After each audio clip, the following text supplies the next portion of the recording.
Are you ready to break free from the doubts and limits holding you back? Welcome to Embrace Your Value, where therapy meets coaching to help you unlock your true worth and take control of your life. Hi, I'm Kristin, a trauma therapist dedicated to helping you heal, break old patterns, and reclaim your power. And I'm Jen, your support coach, here to show you how to set fierce boundaries, embrace self-compassion, and step boldly into the life you deserve. So whether you're stuck in self-doubt or feeling lost, know this: your value isn't up for negotiation. It's time to own it. Every week, we tackle real issues that challenge, inspire, and empower you to live with purpose and confidence. So grab your favorite drink, take a deep breath, and let's get started. Because you're not here to play small. It's time to embrace your value.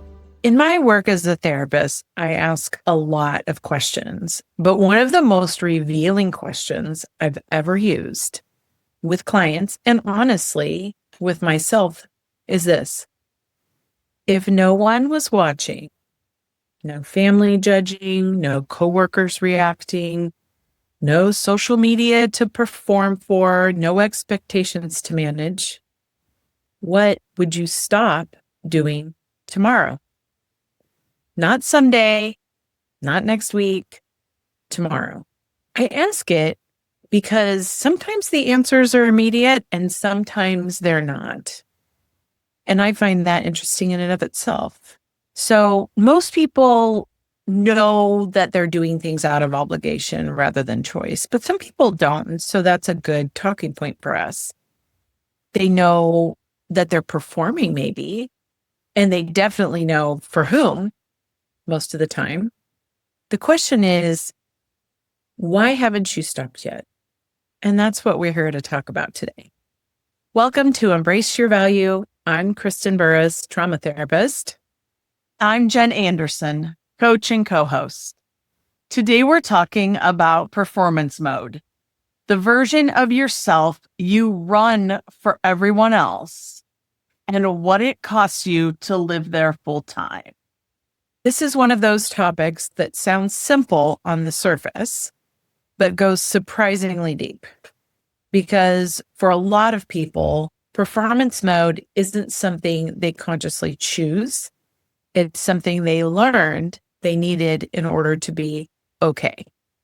That's exactly what we want to unpack today. Let's talk about what performance mode looks like. Let me describe a woman I think a lot of our listeners will recognize. She wakes up already calculating who needs what from her today. What does she need to get done to stay ahead? What face does she need to put on for which room, or for which meeting, or for which person? At work, she's competent and unruffled because showing uncertainty feels risky. At home, she's patient and available because her family depends on her being the stable one. With her friends, she's funny and supportive because that's her role in the group. And somewhere in the back of her mind, there's a version of herself that has wants and opinions and limits. That version rarely gets a turn. This is performance mode. And the defining feature of it isn't that you're fake. It's that you're selectively real, based on what you've calculated is safe in each environment. I like to call this the audit life, where every choice gets internally reviewed for approval before it gets made. Am I being too much? Am I being difficult? Will this disappoint someone? Will this cost me? The really exhausting part is that most women doing this don't even fully realize it. It's so automatic, so baked in that it just feels like being responsible or being considerate. I think this happened for me last week, honestly, because I said to someone, oh, well, if you're not feeling up for it, we don't have to do it that way. We can do this. And what I really wanted was to do what I needed to do. But I didn't speak my truth because I wanted to be nice. I wanted to let them have a voice in it. So it's so easy to put that mask or that face on and just be that other person. One of the things I really want to point out is there is a difference between being thoughtful and running your entire life through someone else's filter. What Jen is describing has a term, a name that we use in therapy. We call it people pleasing. But I want to reframe that term because I think it sounds almost too benign, almost like a personality quirk. The reality is that for most people, people pleasing is not a quirk. It's a survival strategy that was learned early in life. Think about a child who grows up in a home where a parent's moods are unpredictable. That child becomes extremely skilled at reading the room, tracking facial expressions, tone of voice, energy in the house. Because if they can sense what's coming, they can try to manage it. They can be extra helpful, extra agreeable, extra good to try to keep the temperature down. That is adaptive. That is smart. That child is doing exactly what they need to do to stay safe. But here's the problem. That child grows up and the original danger is no longer there.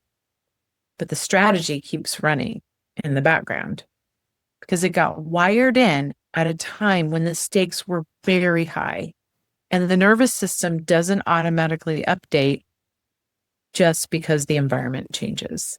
So now you have a fully capable adult woman who is still unconsciously managing everyone's temperature, still tracking every room, still calibrating her behavior based on the read that she gets, not because she has to, but because some part of her hasn't gotten the message that she's safe now. And the forms it takes in adult life are so often normalized that we don't even flag them as a problem. We call it being low maintenance. We call it keeping the peace. We call it being a team player. We call it just not wanting to make a big deal out of things, which is what you were talking about a minute ago, Jen.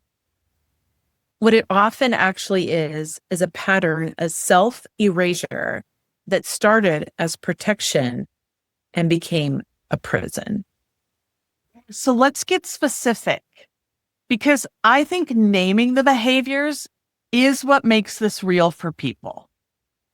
Let's walk through 4 of the most common ways performance mode actually shows up.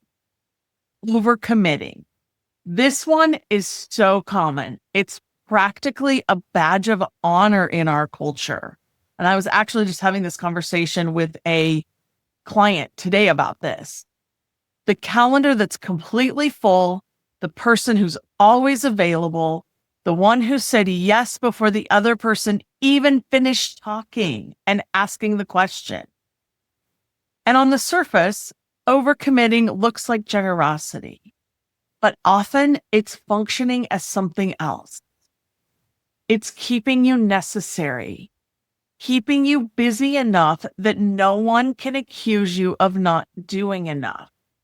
And sometimes keeping you so occupied that you never have to sit with yourself and ask the harder question.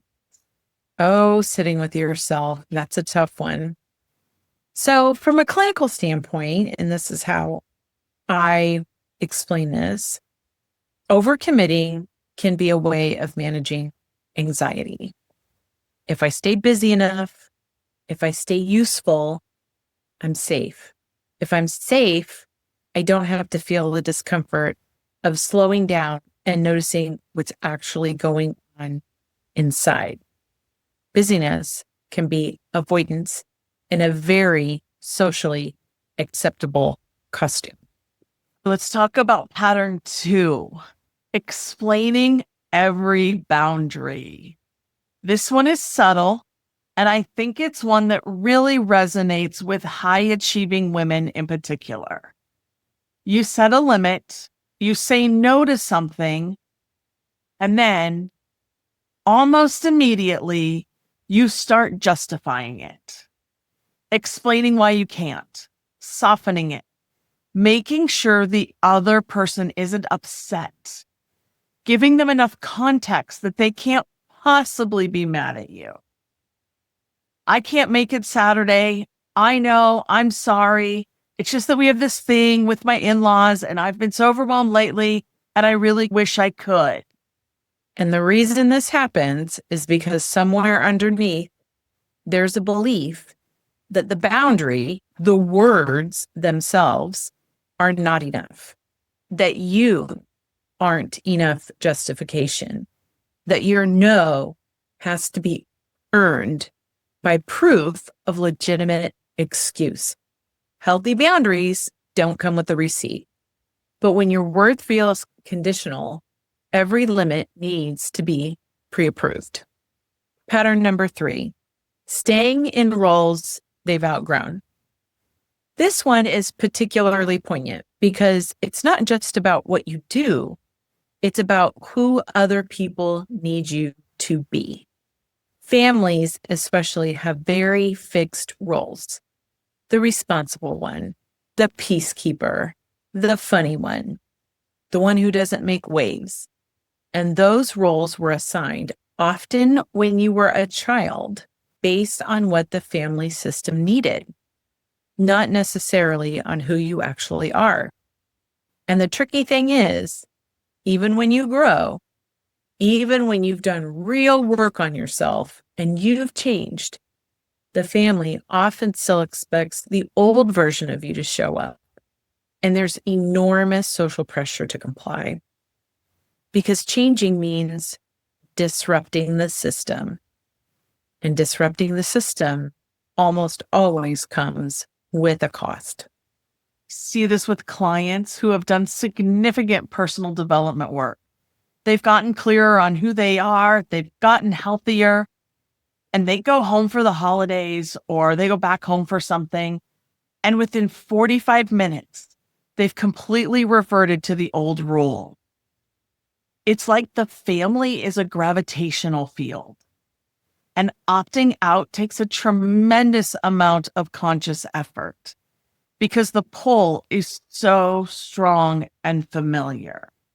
And this is why I started incorporating into all my work is like practice around what happens when it resurfaces. How do we stop it? How do we notice it in the moment? So yes, that is like near and dear to my heart because so many women I know deal with that. Pattern 4, saying yes out of guilt. The yes that isn't really a yes. The yes that's actually a please don't be upset with me. The yes that comes with resentment already baked in. Because you knew before you said it that you didn't actually want to do it. Guilt-driven yeses are so common and so corrosive because every time you say yes when you mean no, you send yourself a message. My comfort matters less than keeping this person comfortable. And if you do that enough times, you start to believe it. And there's a spiral that happens. You say yes out of guilt. You resent it. You feel guilty about the resentment. So you double down on the yesing to try to resolve the guilt. And the cycle continues and gets bigger. The antidote isn't learning to say no perfectly. It's understanding that the guilt you feel when you say no is not a sign that you did something wrong. It's a sign that you're doing something unfamiliar. There is a massive difference between these two things. Unfamiliar can be uncomfortable, but wrong is something that you're doing on purpose. It's with intent. This is more about, I just need to get used to the idea that being uncomfortable is a part of life. So the identity question. Here's the piece that I think is the most important and the least talked about.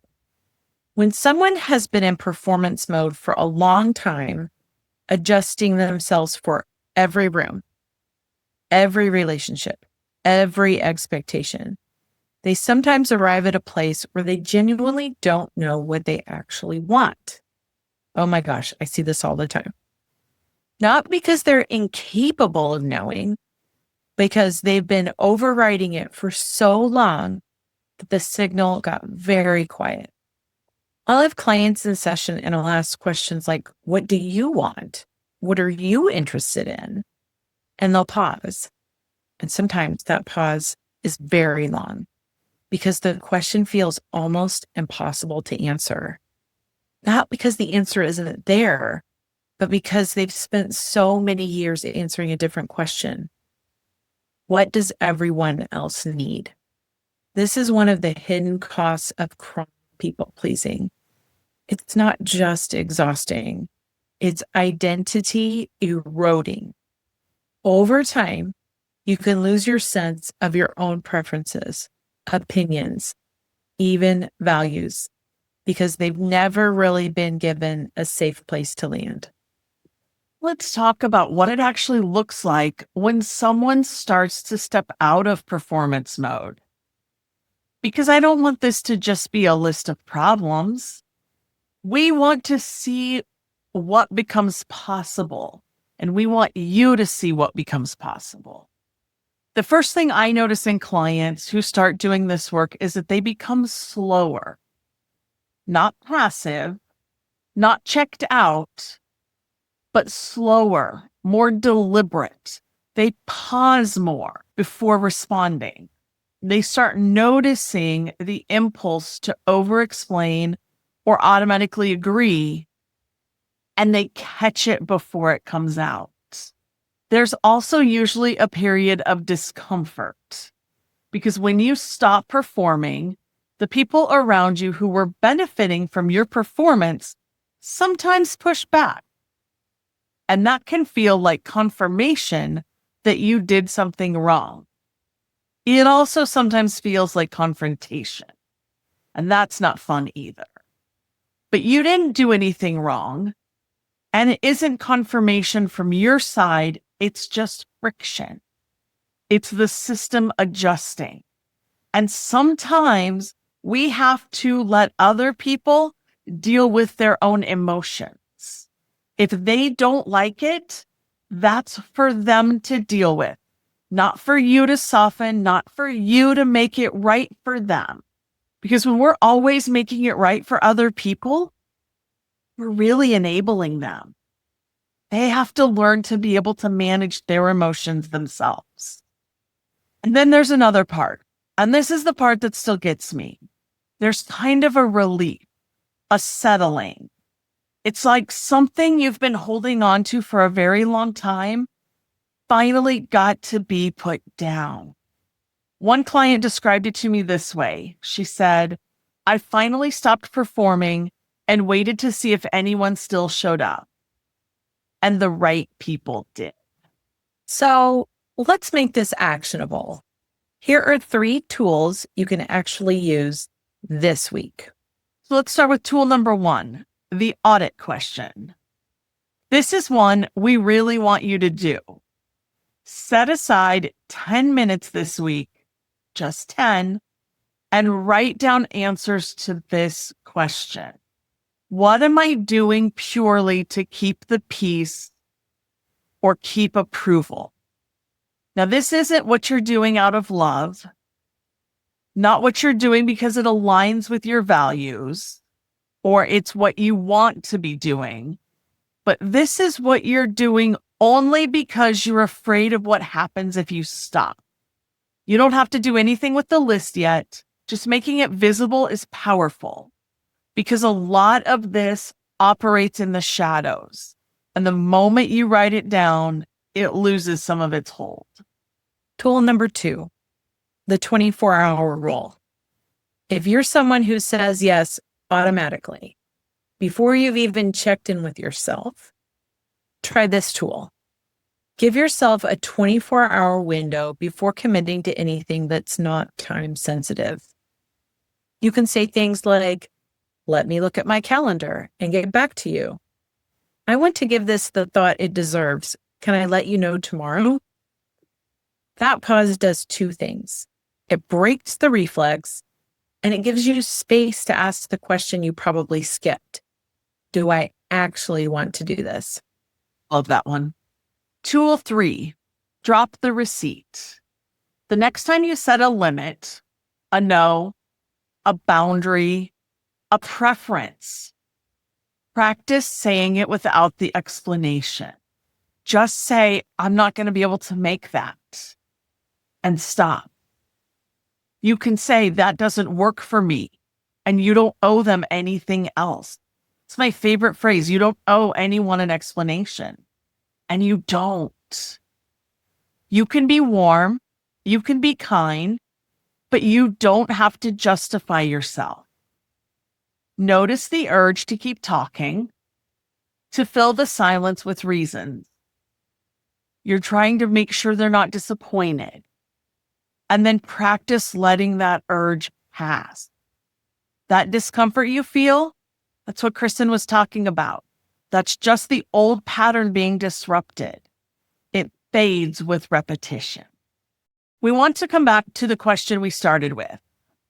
If no one was watching, no judgment, no expectations, no audience, what would you stop doing tomorrow? I want to offer a different version of that question, and I want you to sit with it this week. What would you start doing if you trusted that who you actually are is enough? Because that's really what this comes down to.